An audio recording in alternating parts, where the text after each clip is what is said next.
I am so glad you convinced me that the family car should be the Defender 110. It is so beautiful inside, it's so comfortable, and it just feels indestructible. Yes, it really is. I've been waiting a long time for the new model to come out. The Defender 110, I'm telling you, it's my favorite car of all times. It's my third one. You know, I have stories of going off road. The guy managed the group. He was like, "What are you doing in this beautiful car?" I'm like, "I'm going off road." He's like, "Are you sure? Because you can use one of ours." And then they look like Mad Max cars. I'm like, "No, no, no, no, we're going to do this." And he was shocked. Wow. Well, it's great because the Defender has been reimagined for 21st century adventure, and its unparalleled off-road ability as well as its robust interior are invaluable whether you're headed towards uncharted territory or just a weekend of exploration. The Defender 110 tackles challenging surroundings with absolute confidence. The SUV conveys strength outside and in, featuring peerless technology like an intuitive driver display and an award-winning infotainment system. That's my favorite part, to keep you connected no matter where the journey takes you. Adventure is unique to everyone, and so is the Defender. Choose from the two-door Defender 90, the four-door Defender 110, or the larger Defender 130 with the ability to seat up to 8 passengers. You'll find uncompromising performance in all three. So pack up and go even further with the Defender 110. Learn more at LandRoverUSA.com/Defender. This isn't your average business podcast, and he's not your average host. This is the James Altucher Show. Today on the James Altucher Show. So in part one, which was released today, Brandon Webb explained, what happened in Iraq, what happened in Afghanistan, how did it start? He was in the first group of Navy SEALs that was deployed to Afghanistan in November of 2001. He started the SEAL Sniper School. He runs a military information service. So he explained to us everything that was going on, how the war in Iraq, quote unquote, ended, what's going on in Afghanistan, what happened in Afghanistan, and the stories he's seen back in over the past 2 decades. But now in this part two, what happened in this pullout? Why did it go so wrong? What's next? Here's Brandon Webb.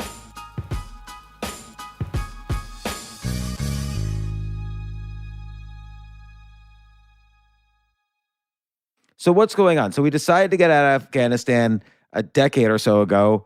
Why didn't it happen immediately? What needed to happen for it to happen? And why did it happen now? And why did it go wrong? Why no one stood up and said, what the hell we're doing? Why are we still in Afghanistan? And they didn't end it sooner. The only thing I could point to is just bad leadership and people that were afraid to speak up. And anytime you're in an organization where people that speak up, and there have been some officers that did speak up in the past, and they basically got shoved aside. So then you end up with this situation where you do need a balance of power. It's like everything looks like a nail to a hammer, right? So you put these generals and admirals in this combat arenas, and they're controlling these areas. Like of course they want to keep at it, So I think that has something to do with it too. But can you think of anybody that went on CNN or Fox News that had stars on their shoulders that said, "Hey, we need to get out of Afghanistan. These are the reasons. There's no reason to be there. There's no strategic purpose to America. We're wasting trillions of dollars. Lives are being lost." Like, nobody stood up and said that. I can't think of one person. It was just this we got to fight the global war on terror. Yeah. Why were they like that? Because again, they're the ones with the most experience. I mean, did it give them meaning in life to be at war, and they were worried about just not? I mean, there's plenty of other military situations around the world, not just Afghanistan. Just what? Yeah. Why did they? I mean, okay. I can understand though if they say, "Look, we're not ready because the Taliban's going to overrun us instantly. They supply the world's heroin and opium, and they're going to have all these weapons, and the Al Qaeda is going to be back." I can understand if they said that, and then if they just said, "We don't know what to do. You got to help us with." They had to be talking to someone else. Help us create economic development in Afghanistan, and that's how we could pull out. Yeah, I mean that, and that obviously didn't happen, and that's what showed up to me. Like, it was no surprise to me when the pullout turned into what it did, and basically the Afghan army just handed the Taliban the keys, like no fight. The president fled to the United Arab Emirates. It's because we never had a solid plan for Afghanistan. We didn't have a plan that would say, look, we're going to get the government and the military to a certain point, and then we're going to stage a pullout over a year or two that gets all the important people out of Afghanistan that need to be out of Afghanistan. So what would you have done? And then we'll get to what actually happened. But let's say 2010, you're the president of the United States, and you really want to get people out of Afghanistan and reduce the military and so on. What would you have done? I would have first went on television and briefed the military, look, this is our plan. We're going to set a pullout date. We're going by this date, whether it was 1 year, 2 or 3 years, we're going to stabilize the government. We're as best as possible. We're going to look at some economic incentives that we can put in place, but largely, like, we're not going to nation build. Like, we're going to turn over the country to the Afghans to let them rule however they see fit. And then we stage a slow, methodical pullout. We gradually, you have a gradual troop drawdown. You start getting the people out of the country in a way that doesn't have people clinging onto aircraft landing gear and then falling to their deaths, and mobs storming the airport. You just do it in a slow, planned out way, and you communicate the plan to everybody so they know, like, okay, in this date that we set, like this is the plan to pull out. And I would have left a small, probably intelligence and special operations base that is in very much the way McChrystal successfully fought his war on terror. It was like, look, you don't need large conventional footprints. You have a small intelligence and special operations team that can kind of gather intelligence locally, and then you use a lot of air assets, right? The Predator drones and he was basically fired for saying this. So so if you were the president and you were coming up with your plan and I was playing devil's advocate, like let's say I'm one of these generals, I would say, look, you could do it slowly, but it's going to hit a tipping point where suddenly the Taliban's going to be aware that they could overrun us, and Al-Qaeda is going to come back, and we're going to have people hanging onto wheels trying to get out. Like, there's no way to do it slowly, it seems, is my worry. Well, the thing is, they rush to pull everybody out, but you keep the military there, evacuate all the civilians, so you do have that military presence, and then you start slowly. Yeah, why'd they out. take out the military before the civilians, knowing that there was danger? That seems like a low IQ thing. That's a good question. Yeah, no, and I think that generally, it's like you and I could probably have planned a better Afghan pullout than what the top military officials advised the president. And again, I think Biden has a lot of guts for sticking to his guns and saying we've been there too long. Like, we need to come out. And it's unfortunate politically for him that it was egg on his face, because the buck does stop with the president. But I don't fault President Biden. I'm like looking at this room full of these Joint Chiefs of Staff, and I'm like looking around the room on the internet virtually, going, God, these guys just aren't the sharpest tools in the shed. And again, you get this, what happens to organizations that have poor leadership at the top. They do not look for A players, right? They want to be the smartest persons in the room. And so you get this leadership issue and culture that just breeds poor leadership. And I think generally that's what's happened. Can you imagine the conversation though? Like, let's say Biden says to the generals, okay, I want to pull out, and what should we do? And the generals reply, listen, let's get all the military out first, and then we're out. And then this Biden says, well, there's like 10,000 civilians there who are American citizens. What should we do with them? And the general's like, don't worry, they'll buy a ticket home from American Airlines. Like, did that conversation happen or what? I don't even understand because it's so stupid to not get the civilians out first. Yeah, I mean they pushed heavily, but they rushed it, right? It was this like rush job. I read an article, I think the um, Washington Post today, about the CIA actually helping secretly get American civilians out of the country. There was an article, a story about a woman that they evacuated in today's paper. But I just that's why I'm looking at this thing going, it's a complete disaster. And anytime a ship runs aground, there's somebody in charge, right? So I look at this going, okay, yeah, I get that the buck stops at the president, but really who was in charge of this, the planning and the execution? You have the obviously the head of the intelligence agencies and the military, and I think it's a complete disaster. And it showcases how we have a big leadership problem right now in the U.S. military. Culturally, and even I'll point to my own community, which I love the Navy SEALs. It was an incredible experience for me. But I looked at my own community being over deployed, over traumatized. These guys are coming back I don't like completely changed people, and in the SEAL community over the time I was out since 2006. So what's that?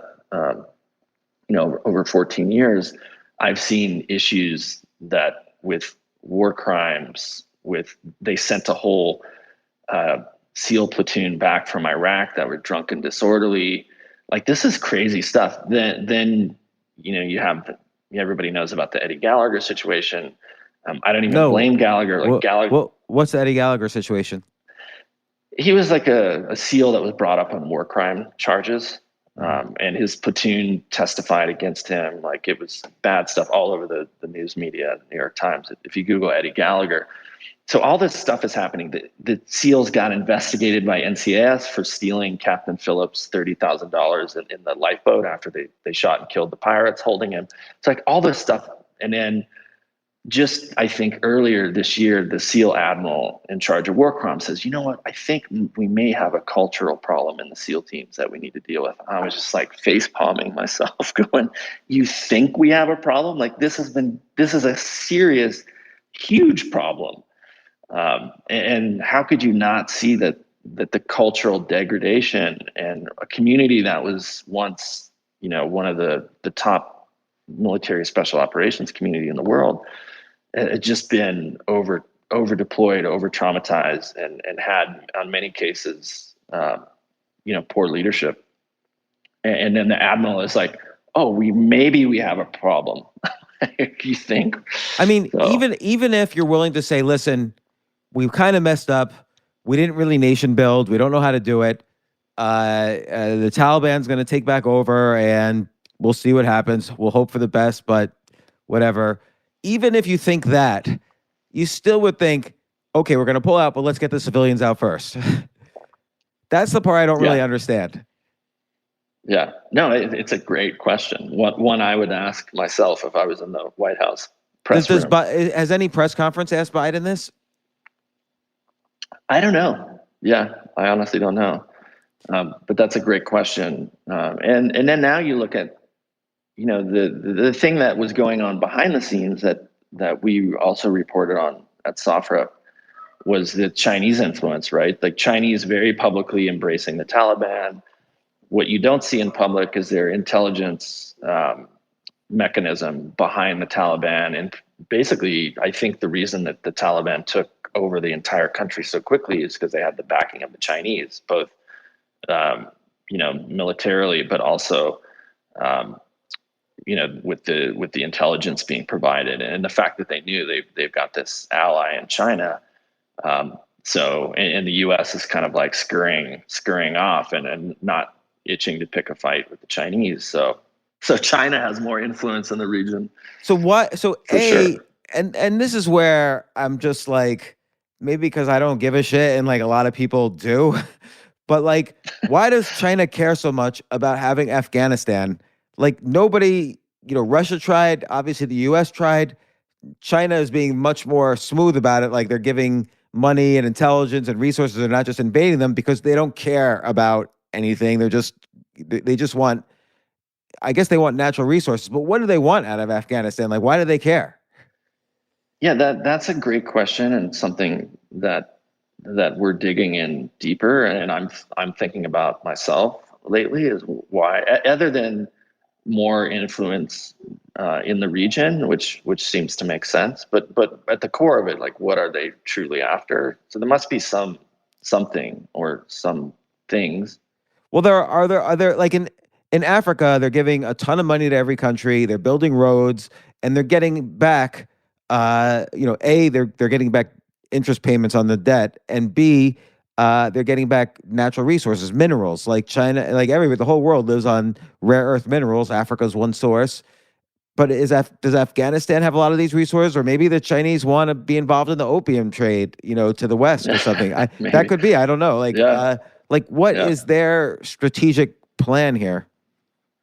Yeah, I don't know. I would think natural resources, but I've heard the horror stories from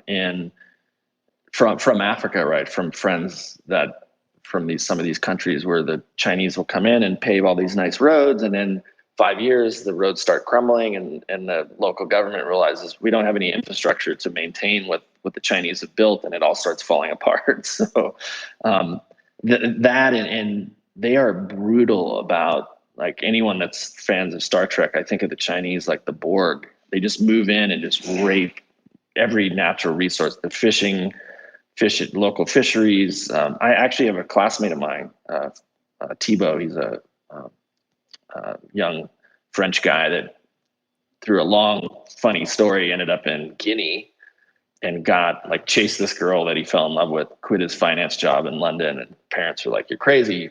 Ran to Guinea, got a mining permit, went back, spent a year trying to raise money to kind of use the permit to explore his territory to see if they had bauxite, which is what they make aluminum out of. Ended up raising the money. But everyone's like, "Thibault, what the hell do you know about mining? You're a finance guy." So he raised the money. They went back, and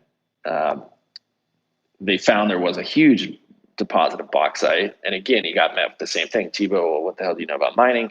Meanwhile, the Chinese mining billionaire comes to Africa, says, "I'm here for the bauxite." And the government of Guinea says, "Well, you can talk to the Saudi royal fund or whatever, or you can talk to this French kid." And he's like, "Give me the French kid's number." 4 months later, the mine was operational, and he was partners with this Chinese mine, and they're about mined out. It was crazy how efficient they were, because most people said it's going to take a year and a half to stand up a mine, and that guy was like 4 months. That mine was operational with 10,000 miners. That many small children were willing to work there? I guess, yeah. But anyway, it's anyone's guess, really. But I think natural resources, influence, regional influence, and I think the Chinese are very smart about the way they do these kind of things, and hopefully, they've learned a lesson from the Soviets and us, in Afghanistan, especially. It's crazy. We have to figure that maybe their strategy too is just to embarrass us. That's certainly a side benefit for all these things. Absolutely. The thing I talked about in an article I wrote earlier this week was, I honestly think we need major political reform in America. Like, we should honestly, in addition to a long list of items like no gerrymandering, we should all be voting by phone. If we can bank by phone, why the hell can't we vote by phone? And that's a good point. I think we would be smart to actually, one, put term limits in place for the House and the Senate, but also I would extend the presidential term to an 8-year term. That gives the president long enough to kind of really think and develop strategic plans and not have to be worrying about running for re-election 18 months into a 4-year term, right? Because it's hard to plan long term when you're constantly dealing with trying to run for re-election and all the distraction that is. And I think people would be more serious about voting. They're like, shit, this person is going to be in there for 8 years. Maybe I should really do some homework. But I think in that scenario, Russia and China just can't wait out like a Trump in 4 years. They can sit and wait and see what happens.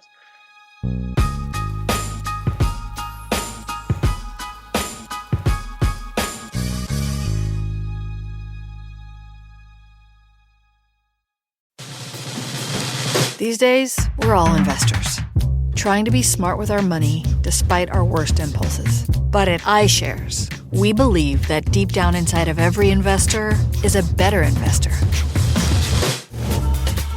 One that's just waiting to be let out. Explore iShares ETFs and insights and let your best investor out. Visit iShares.com for more information. You know what I love about fantasy sports is that even though I'm not going to be a great basketball player or a baseball player or a football player or whatever, I feel like I get to participate and make decisions and use my knowledge of these different leagues or these different sports to compete. So it's like I can pick my team or I can pick my favorite players and I could use my knowledge to make predictions and maybe even make money. So with the basketball season here, you can now pick combo projections across football and basketball from the Specials League on Prize Picks. This is a league created specifically for combo projections that include two or more players from different sports or leagues. Want to play alongside some of Prize Picks' favorite players like rapper Meek Mill and comedian Andrew Schultz, who's also been a guest on this podcast, and I've been a guest on his? You can now find community plays under the promos tab of the app to view entries for some of the biggest names in the Prize Picks community each week. Look, Prize Picks even offers a reboot policy so that your entries stay in play even if one of your players gets injured. For football and basketball games, if you have a player who exits the game in the first half and does not return in the second, that player is rebooted. Prize Picks is the only daily fantasy sports platform with an injury insurance policy. What? So, I love playing it. I love anywhere where I can use analytical ability with my interests to demonstrate some skill and maybe make some money. And I like the game-like aspect. I do wish they had chess as a category on prizepicks.com, but I'll settle for what they've got. Maybe I should make my own fantasy chess league. But in any case, I love Prize Picks. Go to prizepicks.com/James. Use code James for a first deposit match up to $100. That's the easiest $100 you're ever going to make. So that's prizepicks.com/James and use code James. Daily fantasy sports made easy.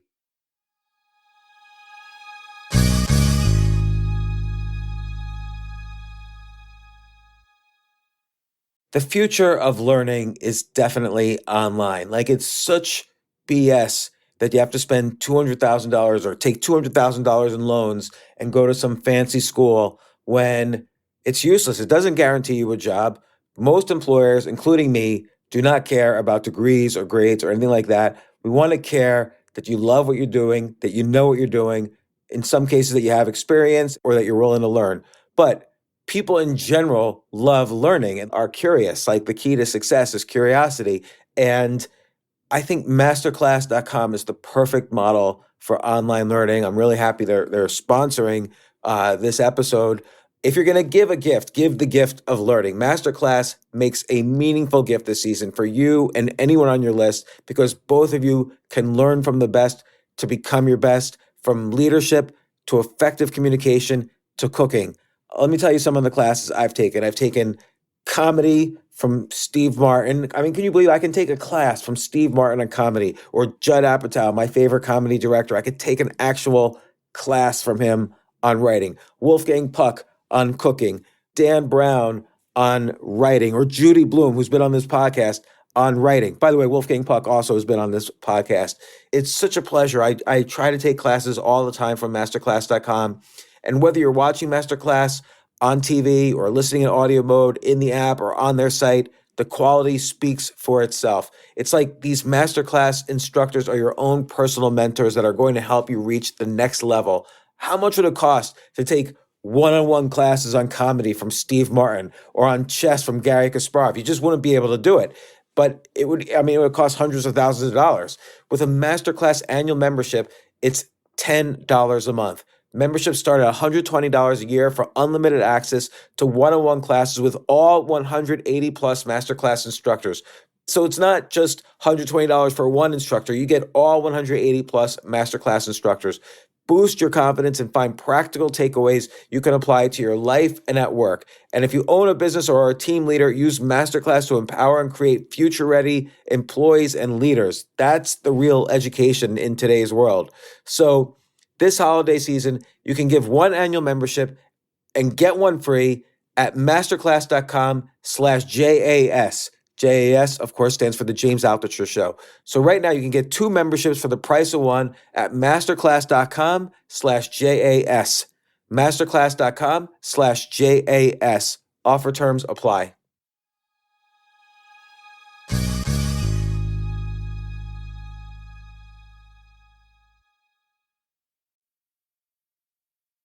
What's going to happen next? Like what? So we pulled out. It was a mess, and maybe Americans will forget it in a few months. But what's going to happen in Afghanistan next, and what troubles does this cause us or the world? Like, is Al Qaeda coming back? Is ISIS coming back? Like, what's going on? Al Qaeda really never went anywhere, and the Taliban have a long celebrated relationship with the Mujahideen, the religious fighters from the Middle East. I think the concern is, how do we keep an ear to the ground in Afghanistan and keep an eye on potential terrorist threats, right? I think that's a big problem. But we do have a very capable intelligence collection machine, both in the CIA, NSA, and inside the Joint Special Operations Command. The military does have their own intelligence gathering capability as well, very effective. But that's what I would worry about. Like, how do we prevent Afghanistan from becoming another terror safe haven again? And so maybe that's through some back channel talks with the Chinese. I don't know. And you said that's what I would be worrying about. You say Al Qaeda never really went anywhere. I thought they were pretty much destroyed, in those first few years after we attacked Afghanistan. I mean, we killed an awful lot of them, but Al Qaeda is. I mean, it's almost like Al Qaeda and the jihad are one and the same, right? So you have this, you cut off one head and 3 more heads grow back. So I just, like, philosophically, I don't think Al Qaeda ever went anywhere. We killed a lot of the leadership, but there's all these like offshoots, right? Like in so many acronyms, I can't even keep track. You have Al Qaeda Iraq, Al Qaeda Afghanistan, Al Qaeda here, Al Qaeda there, Al Qaeda Northern Africa. So it's quite confusing. But the whole point is the Taliban have a long relationship with terrorists, which what they would call freedom fighters, not terrorists. So that's the problem I see in Afghanistan. Like, how do we prevent it from being another terror hotspot like it was prior to the 9/11 attacks? And how do we, again, or maybe we don't, like, maybe this is what's likely to happen. Yeah. I mean, it could very well likely happen. I would be for sure trying to, we need to choose. Like, I think we have enough trade with China. It makes sense to kind of, develop some better diplomatic relations with China, especially they're arguably, the largest economy in the world now. So we should for sure be trying to make a friend out of China, or at least have a neutral kind of ally there. So I would be doing that for sure. But I would, if I'm president, I would say, look, it's time to kind of clean up our own backyard. I think I have heard a lot of good signals lately about, this talk of how foreign policy has been off the rails, and now it's time to rein it back in. Because when you look at this 20-year anniversary of 9/11, like, is Afghanistan a better place than we found it? No. Is America in better shape since 9/11? I don't think so. Like, we have major issues at home with, just the whole education system, which I know you're passionate about. Like, I think YouTube should be teacher of the year for America, because most of my kids, they learned what's valuable through practical experience. I remember my son, who's incredibly good at math, was like, God, when I turned over our self-storage business to him at 17 and said, look, this is going to be your new college job. He's like, how come they don't teach us how to do a P&L and a balance sheet in school? Like, these kids, are preyed upon by the student lending system. We have massive issues with healthcare being so expensive. The insurance providers and big pharma kind of controlling the healthcare system, which is a disaster in the U.S. And then our economy. So it's like, we got big problems back home that we need to deal with before we can start policing the world again, or trying to promote the American agenda abroad. Yeah, what even is the American agenda? I guess it's to nobody knows. Yeah, that's the problem. That's the problem. So like, given this, all right, it's a very bleak picture, and like you say, it's not only man's search for meaning; it's a country's search for meaning, and a country is made up of individuals, men and women, and we derive part of our meaning through patriotism and the philosophy of your country. That's why these elections have gotten so heated.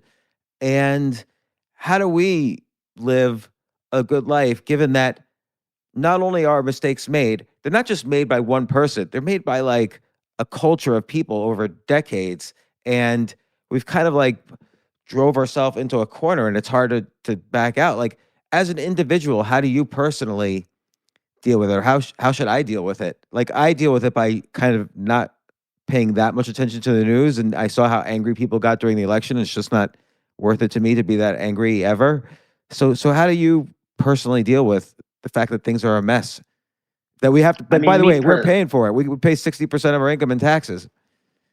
Yeah, for sure. So me personally, I give several talks a year to certain groups, and then inevitably somebody raises their hand and says, why don't you run for office? And I was like, look, I don't want to put myself and my family in that current system, which is terrible. Like, there's like nasty business of politics. I said, I think what I can contribute still to America, look, SOFREP, it's, we get a million plus visitors a month. The reporters and journalists at SOFREP, they're all former military, and we work very hard to report as apolitically as possible. So I think, hammering on these issues and, staying on message and kind of contributing to the news cycle in a positive way, I think that I can make a difference that way. What do you mean contributing to the news cycle? Like, we've broken some major stories. Like, we broke a ton of news around Benghazi and really kind of what happened in Benghazi, which the average American public didn't know what the hell we were doing in Benghazi, Libya. Why did this Ambassador Stevens get his compound burned and he died of suffocation? And we're like, okay, well, look, here's what was happening with Benghazi. You have the State Department promoting diplomacy, running their own agenda. You have the CIA trying to capture these like loose weapons of mass destruction. You have a JSOC special operations team working directly for President Obama, running down a kill list of bad guys. JSOC was killing guys that were on the CIA payroll. So the CIA, so now you have a situation where these warlords in Benghazi are like, wait a minute, I thought my friend was cooperating with the Americans. They just kicked down his door and shot him in the face last night. So this whole thing, the CIA doesn't trust the State Department, vice versa. They're having to like make sure that they send message traffic by official courier, just so they can cover their ass. Then this whole thing bubbles up into a complete, it just spilled over. And then you have, the British ambassador got an RPG sent right through his armored car, I think a week before Benghazi. And they're like, okay, time to get out. And the reason the RPG didn't go off is because the warhead has to spin a certain amount of times to arm itself. It was so close that it just went right through the vehicle. Yeah. So again, though, this is bleak. And yes, you've found meaning in reporting it because you feel these are stories that need to be told and we're not seeing them anywhere else. SOFREP, is your news service, sofrep.com. People should check it out. I check it out. For the average person or not so average person listening to this, what do we do to kind of keep calm instead of saying, "Oh, the world's over"? Like we're just going to get overrun by corruption and whatever. Yeah, I mean, look, I'm an optimist. Even the article I wrote, I have this habit of like I feel like I can't complain about something unless I propose solutions to the problem, and so a lot of my own writing is like that, and that was a lesson I learned in the military. And as a new guy SEAL, I remember one of my mentors said, "Look, you're not a new guy anymore. If you have an issue with something, always be prepared to present a solution, or else keep your mouth shut." So I think we are doing a service. Like I've engaged with. We've had subscribers back to 8 years since we first started SOFREP as a business, and they said, in the comments section, like, "Wow, I remember you guys telling us this could happen 4 or 5 years ago with Afghanistan, and here we are today. Like, how can I make a difference?" And so I think the point is, we have made a lot of positive difference with you're seeing things happen in climate change and companies. The thing is, this isn't a solution that will be solved by government. That maybe used to be the way things could happen back in the 50s and 60s. We need everybody kind of doing what they can to make a difference. I think you've seen a lot of this happen in corporate America with women's equality, which needed to happen. Corporations are now taking stands, right? They're taking stands for social causes, and this kind of thing needs to continue to happen. Like, how can this country let a two-party duopoly give us bad choices every 4 years? Like, we need massive election reform. Like, we're really counting paper ballots. Like, we're not voting by phone. So there are a lot of things that you can do. Yeah, so I get it. Actually, it's clear. Like you're saying, awareness on an individual level is the key, and it's not like any one individual is going to change the world. But if the awareness builds, and we all are able to communicate with each other and continue building that awareness, then again there'll be a tipping point, and things will start to happen. We're not at that tipping point yet, but Agreed. Awareness is certainly building. Particularly, I think the fact that this election was so heated and controversial, whatever side you're on, whether you were for Biden, whether you're for Trump, the extremists on both sides were like animals.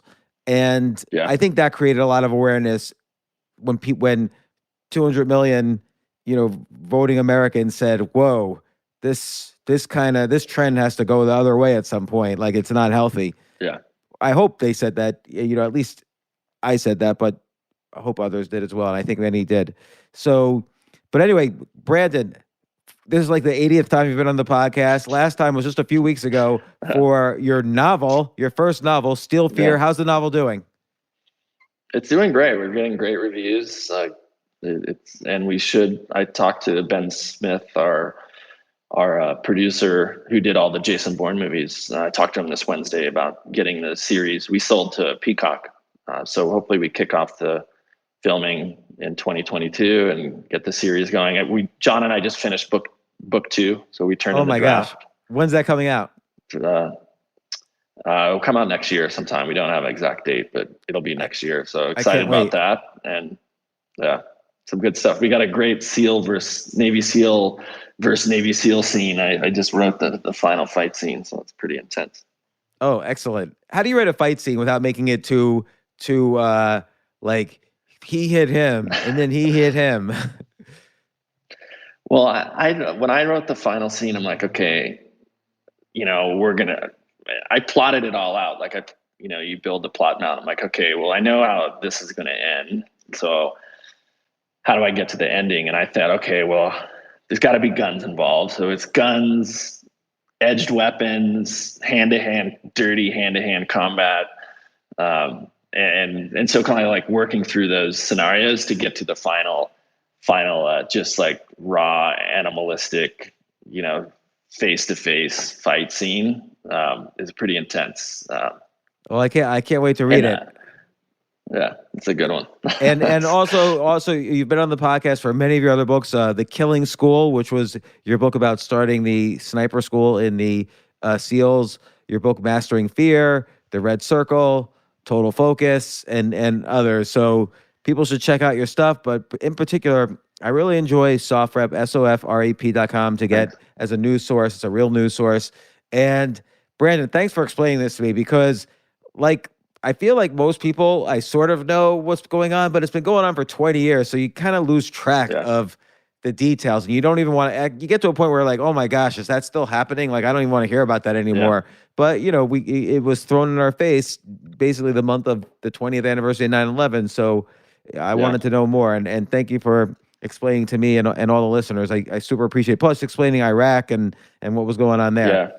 So no, I appreciate part of the change is this podcast itself, right? Like, you have a huge fan base, and I think many will be surprised to hear my thoughts on the whole situation. Cause when we were living in New York a long time ago, decades ago, people would be shocked. They're like, wow, you're not this like crazy right-wing, pull my handgun from my cold dead fingers kind of guy. And so this is part of the bias I'm trying to address is look, we have problems out there. So I appreciate you having me on the show so I could explain at least my own experience from what's happened. Cause I think this is a perspective many people need to hear on both sides.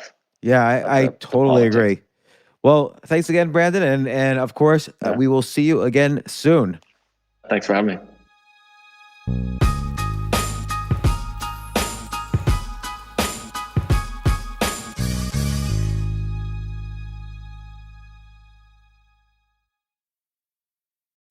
Is it possible to predict the unpredictable? Can 3D printed life-size organ models help to map out complex surgeries ahead of time? Is it possible? It already is right here. Mayo Clinic. You know where to go.